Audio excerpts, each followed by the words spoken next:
Doll doll ভালো করে doll dolls না কে তাড়াতাড়ি মাল বানা। আচ্ছা ঠিক আছে, ডলতেছি। ও টানস না কে টান টান। ও জোর টানস না কে জোর টান। ও শক্তি নাই জোর টানস না কে টান জোর টান।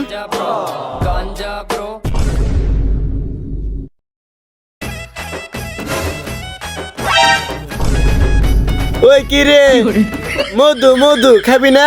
আয় আয়। শোন, তুই আর আজকে থেকে আমাদের ডাকবি না। এই রোজার মাসে সব শয়তান ছুটি পাইছে, তুই এখনো ছুটি পাস নাই। আমরা সবাই পরিবর্তন হইতেছি, আমরা সবাই রোজা রাখছি। আরে ডোলা খালি রোজা ভাঙবো না, আই খায় যা। ও এটা রোজার মাস, তোর তো এদিক থাকার কথা না, তুই এদিক কে দাঁড়া। पीछे देखो पीछे